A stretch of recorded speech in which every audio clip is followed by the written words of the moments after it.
زي الواد التافه يعني جوز الست. يلا انت جوز ست، يلا ده كان في مسرحيه وفيلم اسمه جوز الست، قال روح ادفعوا المديونيه اللي عليك الاول.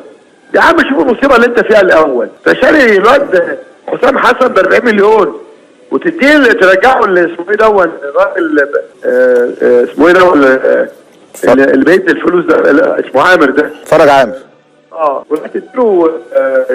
تديله اسمه طارق مين ولا زياد طارق اسمه؟ خالد عبد الفتاح. لا زياد طارق. زياد طارق. وحسام. وانت وهو بقى بيديله خالد عليه سمكتين. موضوع السمك شغال معاهم دول بتوع شالة الغردقه. تمام؟ خليك يا ابني في نفسك يالا. هو انت لولا انك جوز الست كنت زمانك تبقى موجود في القناه، ايه اللي نبك علينا؟ الست هي اللي مشغلاك؟ طب انت جبنا لك كارت من الست بقى عشان نشتغل احنا كمان. ده ايه الضحك ده؟ لم يقدم مردود يتناسب مع القيمة المالية الكبيرة جدا اللي اتدفعت فيه.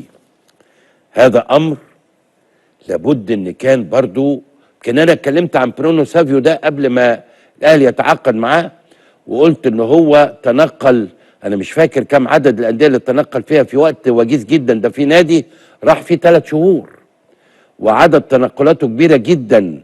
ده له معنى برضه فني، ان هو ربما لم يقنع انديه استمر فيها لاوقات قليله جدا.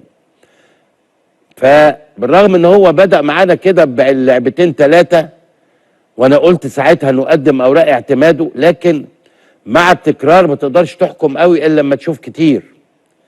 فما عندوش شيء يعني مميز. انا حتى في تعليقي الاخير في مباراة الاهلي وبيراميدز قلت انه احمد عبد القادر لما ينزل هيبقى افضل منه بمراحل.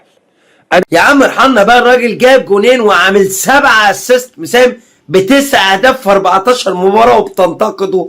الرحمة يا رب.